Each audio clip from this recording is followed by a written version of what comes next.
Alright everyone, we start off today with the Leftoids yet again taking the L. Of course, a lot of them said, well, we'll hold our nose and vote for Biden. Maybe we'll get a little bit of something out of him, other than the lame-ass and doomed attempts at the race-based farm aid and a few other things like that. He's been struck down repeatedly every time he goes to the left on issues.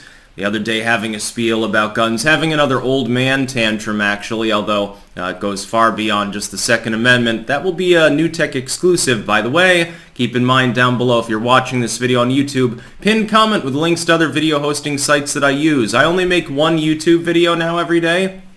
I make 3 additional videos on all those platforms in addition to the one that also goes on YouTube. Their algorithms prefer if you don't be a workhorse now. It's kind of counterproductive, but whatever. I'll play the game. It's not like I wouldn't rather put the material on better sites anyway that are actually growing at this point. But Leftoids take the L. Biden's education department just moved to block a suit going forward by Ryan Wolfson. Actually, he's a student. He's got a considerable amount of student loan debt, and he wanted to go through bankruptcy proceedings. Now, in general, student loan debt is not capable of going through the normal bankruptcy proceedings. The judge in this case said effectively that the government's standard on this is what's wrong. They've made it too hard to prove undue financial hardship.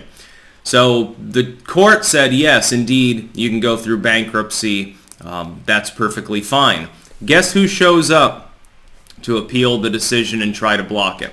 Biden's own Secretary of Education, Cardona. So take the L, but not only is Biden not going to give you free gibs, as in, well, just write off all the student loans, says Elizabeth Warren. By the way, is she going to come out and hammer Biden for this?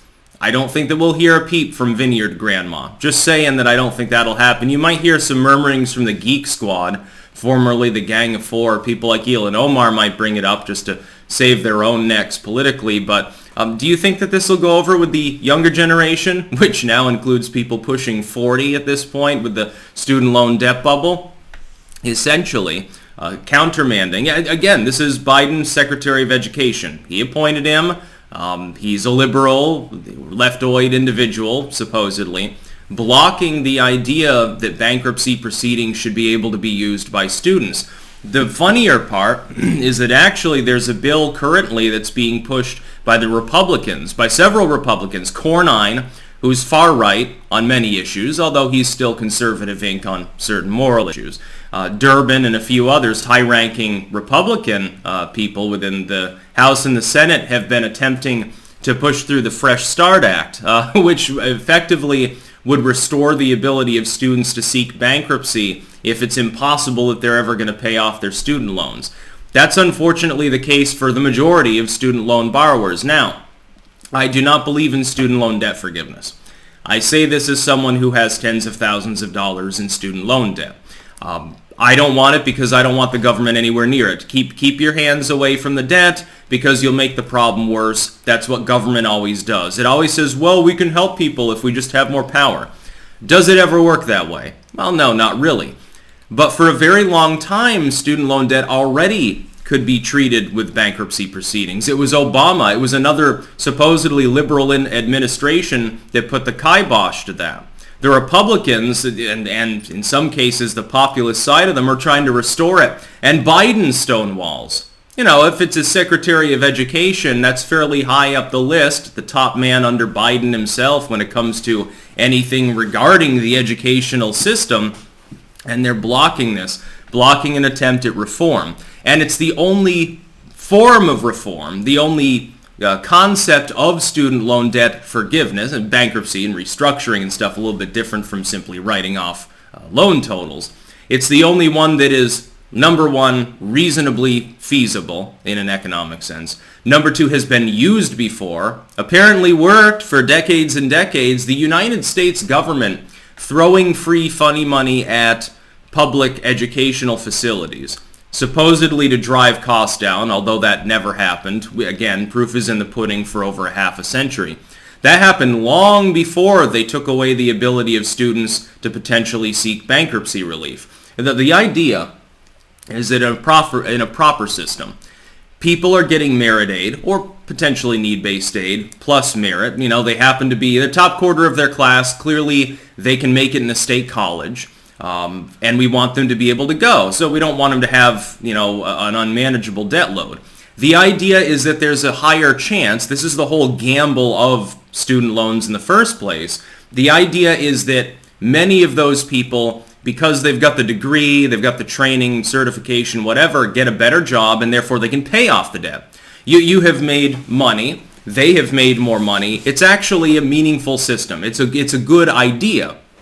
And the problem is that you started giving huge grants, blanket grants, in some cases tied to diversity, which makes no sense for educational facilities whatsoever, or facilities that teach skills. What you want is an entirely merit-based system. They've scrapped that. That's the first problem.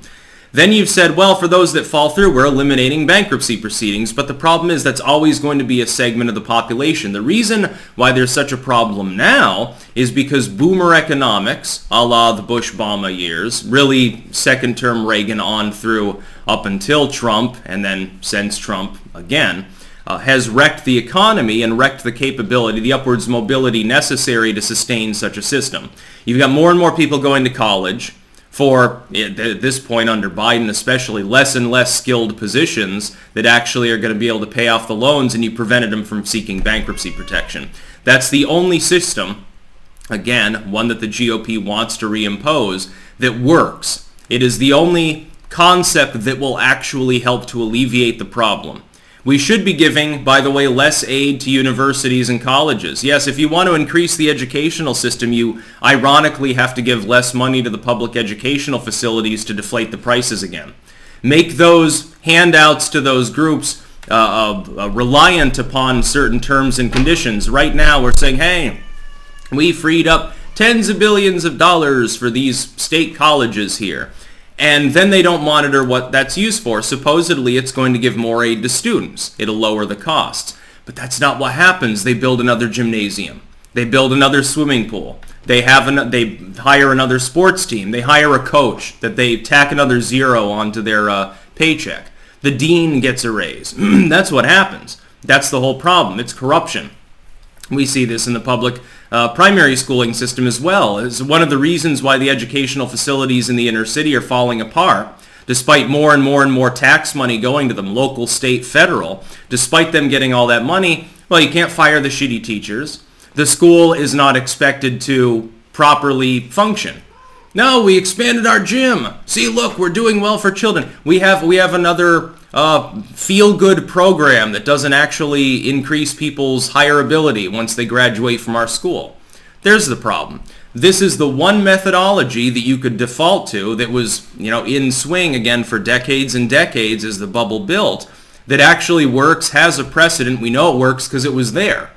Instead, you've got shills, you've got morons like Elizabeth Warren who are basically just pandering. It's not like they actually care about student loans or students in general. If you think that the old fogies of the Dem Party give a shit about the youth, just look at what they're doing to make sure that more youths die due to violent crime. They're also trying to start a world war at the moment, so there's that. They don't care about that. They're grandstanding, and the idea is, well, just write it off. Biden, with a stroke of a pen, can write off, hundreds of billions of dollars of debt. Well, no, he can't. A court would immediately step in and prevent that. This is actual legislation, but it's sponsored by the GOP. Well, what would actually solve the problem, they're not going to get on board with because the wrong party sponsored it. Also, they don't want that. What they want, ultimately, is to end the concept of student loans, which on the surface, there's an argument for. I don't believe in it. I oppose the move. But you can make a fiscal argument for it. You eventually water down the educational system and make it more and more reliant on government regulations, which would become the problem. The next big problem we'd have to deal with is dumbed down socialist education. Everyone's got a degree. Too bad a degree means even less than it did before. They want a write-off that will almost certainly be social credit score tied. Well, this person doesn't get as much debt relief. They're of the wrong skin color. That one doesn't get as much debt relief. They have the wrong genitals. This one is in the wrong age group. That one took the wrong major, etc., etc., etc. They want it to be highly conditional. In the bankruptcy proceedings, it wouldn't be highly conditional. You can prove undue financial hardship and say, look, the amount of debt that I have, I worked hard, I got straight A's, I didn't do anything wrong. I am incapable of finding employment in the current economy that will allow me to make my payments. My credit's been shattered. There's no possibility of mobility at this point unless I undergo bankruptcy and start the slate anew. That makes more sense than a blanket write-off. You're talking about writing off, by the way, student loan debt for people that are capable of making those payments, people like myself included. I don't need the student loan debt forgiveness. Asking other taxpayers to pony up money to pay for that doesn't make any fiscal sense, and yet that's the pig in a poke mentality that's been sold to the leftoids. So hey, left, Biden just screwed you. You could have gotten an actual movement towards actual debt forgiveness in the form of bankruptcy proceedings that always existed and still do for literally every other form of debt, business debt, personal debt, etc., but you're not going to get it because of Joe Biden's Secretary of Education. How does it feel to be screwed, blued, and tattooed yet again? That's about all. Peace out.